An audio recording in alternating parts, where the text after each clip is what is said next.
You're standing in the middle of a crowded supermarket with heavy bags in both hands.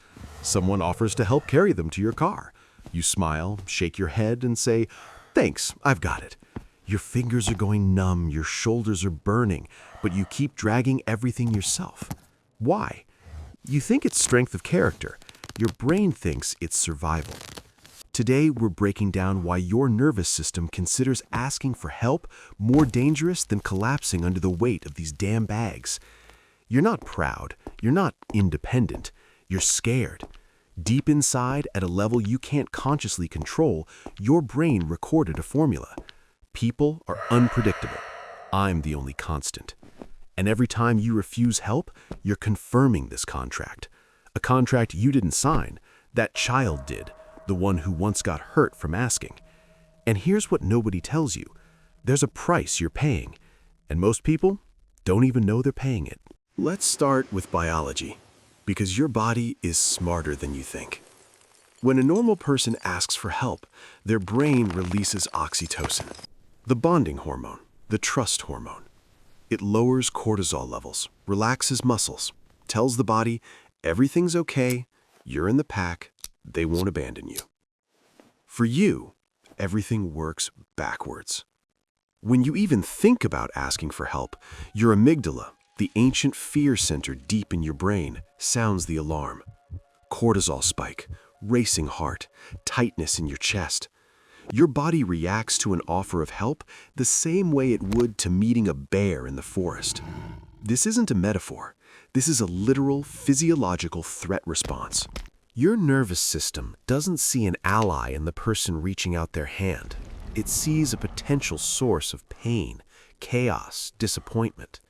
Because once, long ago, help didn't come, or it came with conditions, or it came and then they held it over you.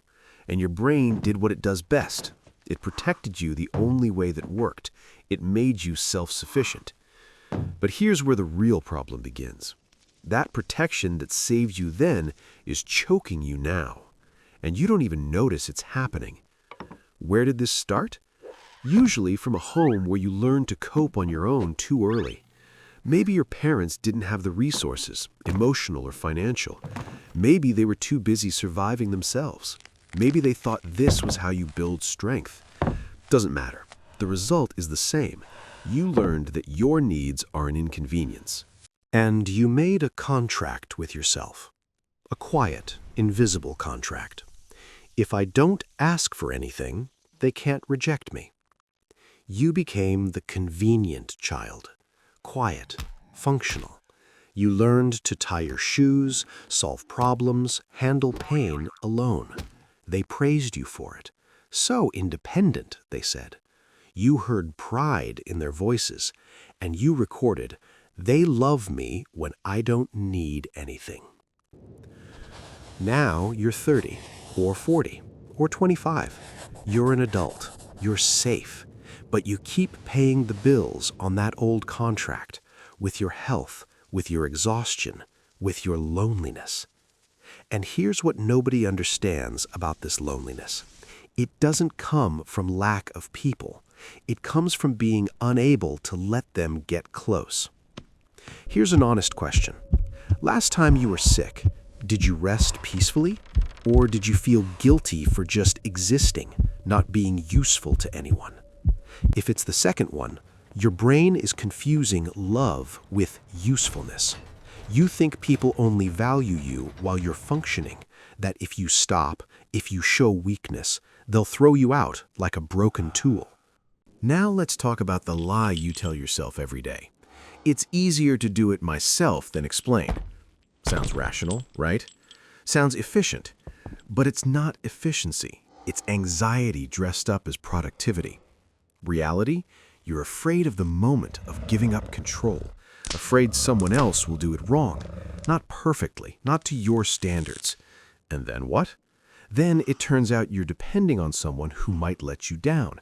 And that's unbearable, because someone already let you down before. So you spend 3 hours on a task a colleague would finish in 20 minutes. You stay at the office until night so you don't have to ask for a deadline extension. You drag furniture upstairs alone, risking your back because calling a friend feels like bothering them. You're not fast, you're exhausted, and your body keeps score.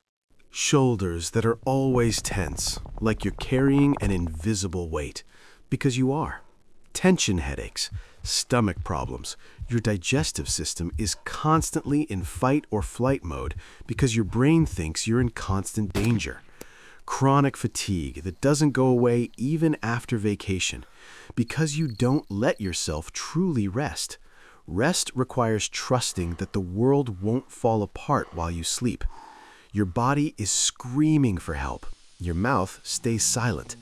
The only way to get legal permission for weakness is to break down. Get so sick you can't pretend to be strong anymore. And even then, you feel guilty. But here's what nobody sees. While you're carrying this weight alone, while you're refusing help, while you're proving to the world you don't need anyone, your energy is leaking out. Not dramatically, not noticeably. Drop by drop, day by day, year by year. And there are people around you who live differently. They ask, they accept, they share the load. And you look at them and think, they're weak, they're dependent, they can't handle things themselves. But actually, they're just playing by different rules. Rules that let them conserve energy instead of burning it. And you keep carrying everything alone because it's the only thing you know, the only thing that feels safe. But here's what happens with this safety over time. It becomes a prison, a cage you built for yourself. And the longer you live in it, the scarier it is to leave. Because now you're not just afraid to ask for help, you don't even remember how to do it anymore. Your hyper-independence isn't strength, and it isn't weakness. It's fossilized protection that doesn't fit anymore. Like armor you put on as a child, and now it's choking you. But taking it off is scary because underneath you're naked. And here's the cruelest part. You think you're protecting yourself, that your self-sufficiency is armor, but actually it's turned into isolation, into a wall between you and every person who tries to get close. They see it. They feel that you won't let them in, won't let them help, won't let them be needed. And over time, they stop offering. Not because they don't care, but because rejection hurts, and people learn not to reach out to someone who pushes their hand away every time. So you end up alone, not because nobody wants to be around you, but because you taught them you don't need anyone, and they believed you. This is a different kind of loneliness, not absence of people, but inability to let them matter. But here's what nobody tells you about this path. There is a way out.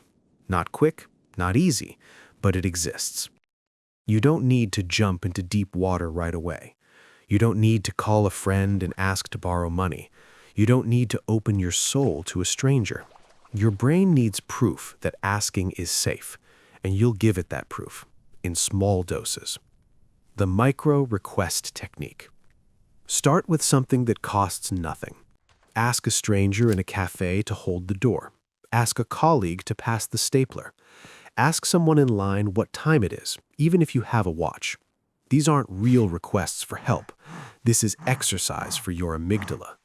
You're showing your brain, look, I asked. They didn't reject me. The world didn't collapse. I didn't go into debt. I didn't become weak. Every time this passes without catastrophe, you're rewriting one neural pathway, one synapse, one connection in your brain shifts from asking is dangerous to asking is neutral. It's not fast, but it works. Next level, when micro requests start getting easier, ask for something that matters but isn't critical. Ask a friend to help choose a gift. Ask a neighbor to water your plants while you're away. Ask a colleague to check your text for errors. These are still low stakes, but it's real dependence now, real trust. Your brain will resist. It'll whisper, easier to do it myself. Don't want to be a burden. What if they say no? That's normal. That's the voice of the old contract. Thank it for the protection and take a step forward. Now, the most important part, identity shift. Stop calling yourself a lone wolf.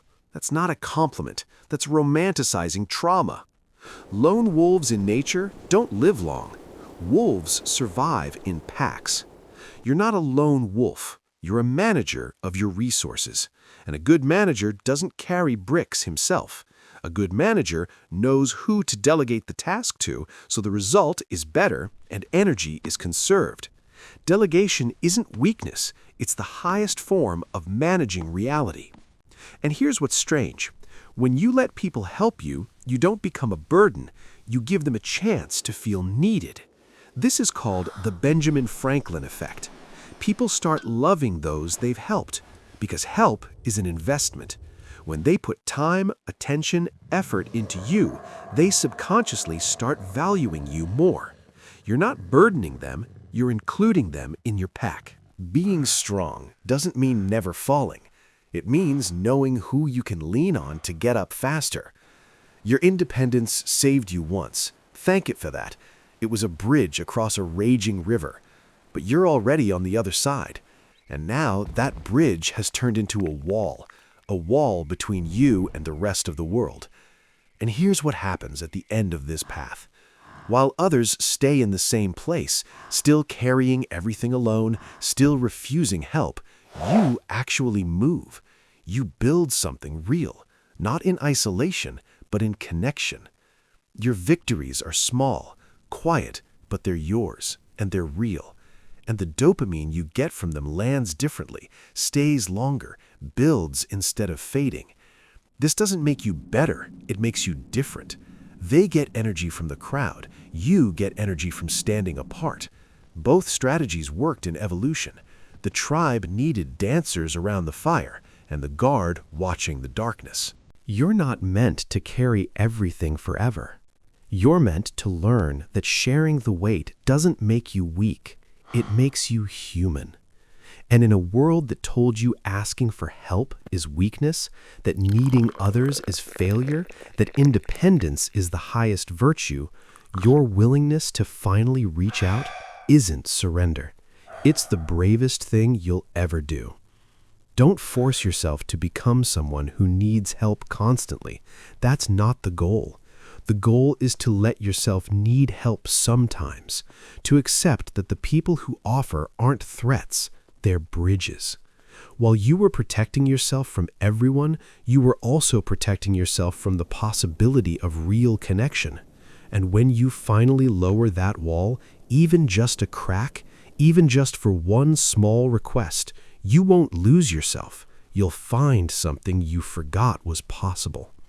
You won't return to who you were before because you're not going backwards. You're finally moving forward.